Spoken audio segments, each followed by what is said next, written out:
one of the reasons why I get pessimistic about this topic is we've got millions of people employed in the regulatory compliance industry. Right.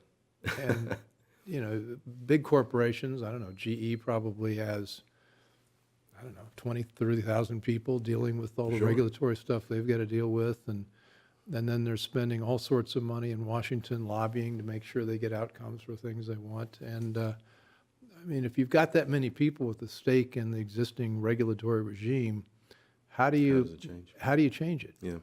Well, I always joke that regulatory reform only happens every 2 generations. And, Yeah. you know, we had it in the late 70s before I was ever involved in any of this stuff. But, you know, we had transportation, some financial, you know, banking and airlines. That happened when you had kind of a general agreement that the economic regulation was doing bad things. Yeah. Same thing could be the case with health and safety regulation or environmental, but we more rarely have that kind of coming together. The last time the Republicans even proposed a major elimination of federal agencies was back in the 90s. When the Republicans first came into power in the House of Representatives in 96, that's when the REINS Act passed, for example, that you mentioned, Yeah. the unfunded mandates legislation and other bills. That was when they were going to eliminate the Commerce Department, the Department of Energy, the Department of Education, and you don't hear that kind of talk ananymore. Rick Perry tried was the it, last, right? He because tried it, but now because he's- he couldn't remember but all it of goes them. right to what you would say. Now he's the chairman. Now he's chairman of Now the he's Department director. So that's how that works. Republicans oppose agencies, but then they head them.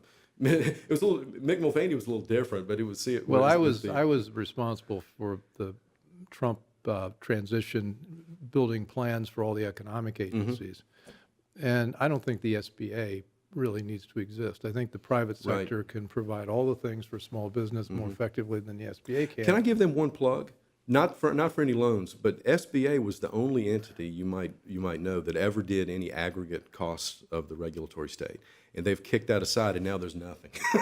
Okay, well, they get a plug for what, 20 years ago when they had that's right. some inspired Now- administrator that wanted to think it Now through. that's Well, it. okay, well, he or she's gone.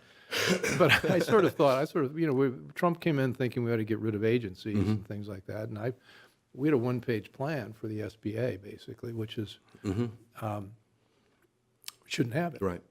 Well, and then the very next day, practically, Trump appointed Linda McMahon to be EPA or SBA administrator, and we looked around at each other and we said, well, there goes that plan.